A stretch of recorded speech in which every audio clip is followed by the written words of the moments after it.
Hey, what's up you guys, DJ Mama here, and this is the thank you for 200 subs video.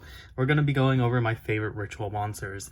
As you probably could guess from this, from my channel, I love ritual summoning. Love the blue cards from the main deck. It's been a very complicated ritual mechanic in Yu-Gi-Oh! It's having to have a ritual spell, a ritual monster, and then the ritual fodder, which just seems not great because it's like 3-card combo, but we've definitely gotten a lot of support and a lot of good ritual monsters over the years to supplement that playstyle. So let's go over my my favorites. Apparently I do have 10, but I do have some honorable mentions at the moment. But let's start with number 10. We're gonna start with Safia. So Safia, Queen of Dragons. This is the ultra rare from Duel Alliance. Very good ritual monster. I used to play it when we had pure heralds, no drytrons. Very good card. If this card was ritual summoned this turn, if a light monster was sent from hand or deck to the graveyard while this card is face up on the field, you can activate one of these effects. Draw one card, discard. Draw 2 cards, discard 1. Discard 1 random card from your opponent's hand and add 1 light monster from a graveyard to her hand. So very good effect. She can, if this alongside Herald goes off, so Herald negates, discards a fairy, she triggers, she's gonna do one of those 3 broken effects, and that's really good, and that's why she's number 10. Hasn't seen a lot of play recently, but still a very solid ritual monster. Safia is. Put it down here for number 10. Number 9 is kind of a tie. We have Shinobird. I'm just going to put Peacock here because I have Peacock and Transonic Bird. These two combo really well. I did make a deck profile on this a long time ago and was one of the first Yu-Gi-Oh! Videos I had that was like, that was like my first Yu-Gi-Oh! Video got over 1,000 views. Yeah, the Shinobird and Transonic Bird, very good cards together because you set up Transonic Bird here and he's pretty much IP Masquerena, but for ritual summons so he ritual summons a monster on your opponent's turn. And if you ritual summon one of the Shinobirds, very good combo. This one blows up back row and Shinobird pops monsters, and then you get to summon a mono Awato from deck. So very good combo. Love these two. They're really something. Next up at number 8, we're gonna go with a classic, Cerebus, the Ancient and Ascended. One of the nicest looking cards we have, and not really used for on-field effect. He's a searchable ritual hand trap because you can't summon Sprite Blessing, but you can't pre-prep Sprite Blessings for this because Sprite Blessing does not mention Cerebus, the Ancient Ascended. It's just a generic light ritual spell card. During your play this turn, when your opponent activates a card or effect that targets a monster you control, you can discard this card, negate the activation. Yep. So, and he's searchable because he is a level 7 pre-prep target, or prep target. Very good, and he does have an on-field effect. During your player's turn, when your opponent would special summon a monster, you can return this card from your field to your hand and negate the special summon. And if you do, banish that monster. So it returns it back to your hand, and then you can negate something that would target one of your monsters. So Cerebus, good spot at number 8. We go on to number 7.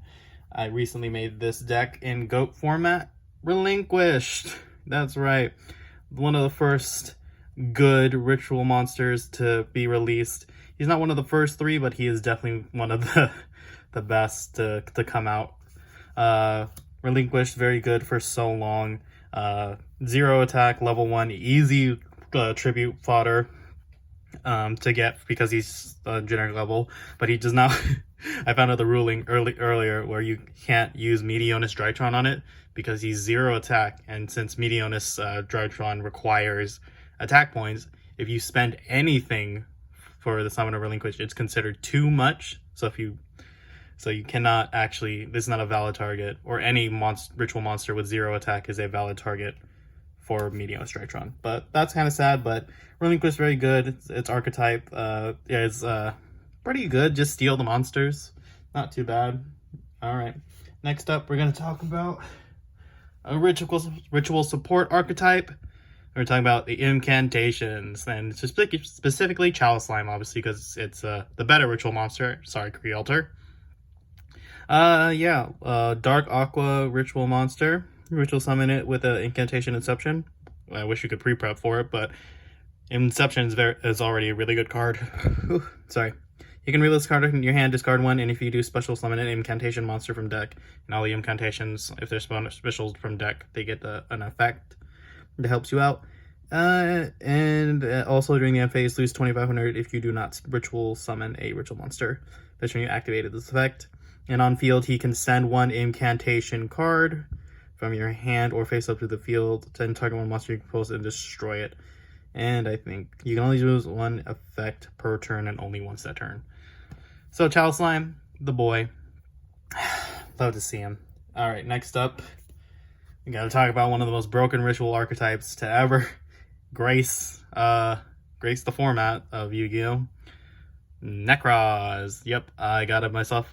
I used to play Necroz Drytron, and that was the time I had. Necroz Reenact came out. What was it? The Secret Forces.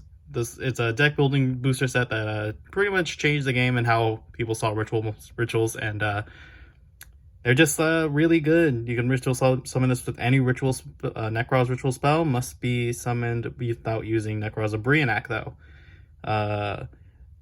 Yeah, they can't use themselves. Some of them, the higher level ritual monsters, can't use themselves, but that's kind of circumvented with the fact that you can use extra deck monsters to summon them with Kaleidoscope. And you can discard this card, add a Necroz monster from your deck to your hand. Yep, Necroz. So this is the main searcher. This is probably the most expensive card in the archetype because he's still good to this day. Just discard, add. Easy prep target too. These cards got the preparation of rites limited for a good amount of time, and if he's on field, he doesn't have a decent effect. He can target up to 2 face-up monsters that were specials from the extra deck and then shuffle them into the deck. Very good card, but very much in the light, so you can't see him. He's the bright spot. Next up, into the top 4. I'm pretty sure it's top 4, right? Yeah, top 4. So, Safia at 10, Transonic Bird and Shinobirds at 9, Cerebus at 8, 7 Relinquished, 6 Incantation Chalice Slime, and at 5 Necroz Embryonic, and at number 4, we gotta talk about the best ritual support archetype, Drytron. Dragonids, he is seen more often. He was definitely seen a lot during Sword Soul format, where Sword Soul was one of the best decks. In Sprite and tier decks, he can be really obnoxious because he does special attack every special summon monster and on a 4K monster that can't be targeted by monster effects. Pretty good. He's just a big guy. Very searchable. You have to search him pretty much with the alpha. But other than that, big guy, good effect. Yeah, just a very good card. Next up, one of my favorites. It's at number 3. We got the boy bottasbuster. Magic Key loved playing this deck. This combo deck was so fun. But yeah, we had to get a Auroradon banned. Had to go because had to go. But Magic Key, definitely still one of my favorite decks. Love to see it. It's I think it's getting reprints soon in the 2022 Megaton. I didn't see bottasbuster though, so hopefully bottasbuster gets a higher release than Super.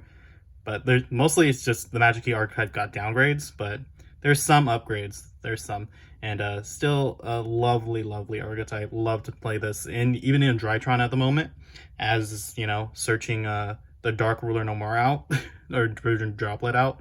So yeah, that is a very good card. Love seeing him. His effects are kind of irrelevant except for the first line that says, "Hey, add a Magic Key card from deck to your hand on ritual summon." So that's pretty good. You love to see it. And at number 2, you gotta get the Cyber Angels out. Get the Ben 10 and the both Ben 10.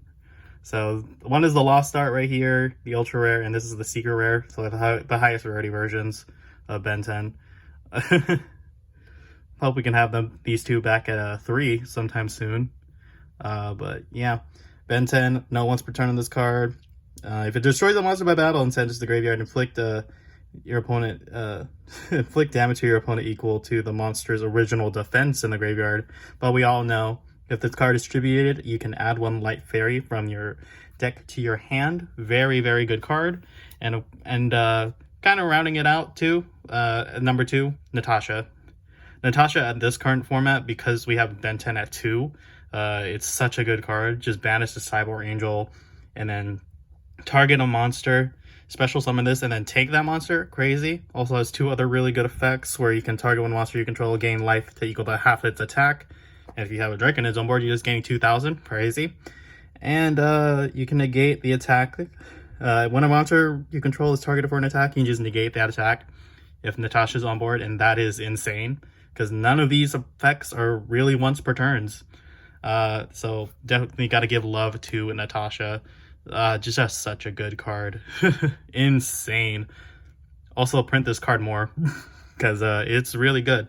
Next up, before we go into number 1, and it shouldn't be no surprise what the number 1 card is on my list, we're gonna go for some honorable mentions. So once again, number 10 Safia, 9 Transonic Bird and the Shinobird, number 8 Cerebus, number 7 Relinquished,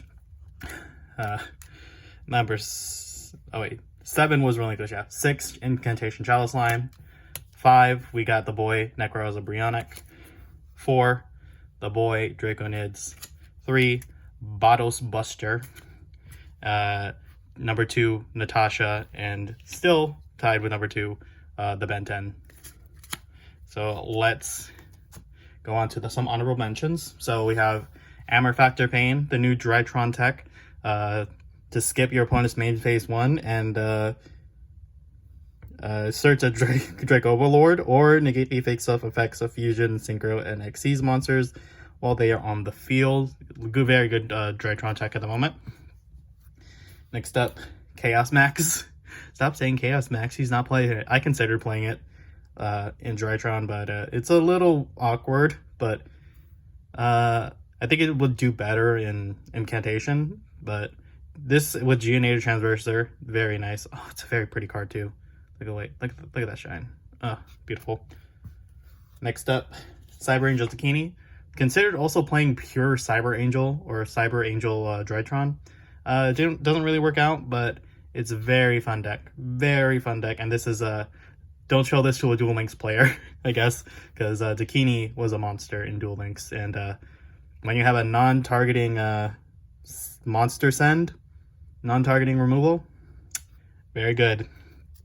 And last for the honorable mentions, Libromancer Doombroker. I definitely pulled a lot about please check out my Battle of Chaos opening. You'll love to see it, and this is a great card. I didn't get to play a lot of Libromancer because there's a lot of other decks I wanted to play, but got to give it up to this ritual archetype. I hope it gets more support in the future. And then for other honorable mentions, obviously I'm going to mention Crab Turtle, Hungry Burger, the first of the ritual monsters. What else? I give it to Paladin of White Dragon 2, the level 4, which was easy to make, and it's not too bad of a Blue Eyes make early on, because it wasn't too bad. And then we got to talk about Conductor of Nephthys. These are cards I don't have, obviously, but Conductor of Nephthys reads like a custom card. So yeah, and then let's go on to, of course, my favorite my favorite ritual monster of all time. It is Herald of Perfection. Yes, we do have all the copies of Herald of Perfection. The ultra rare from the Shining Darkness, not first edition though, unfortunate.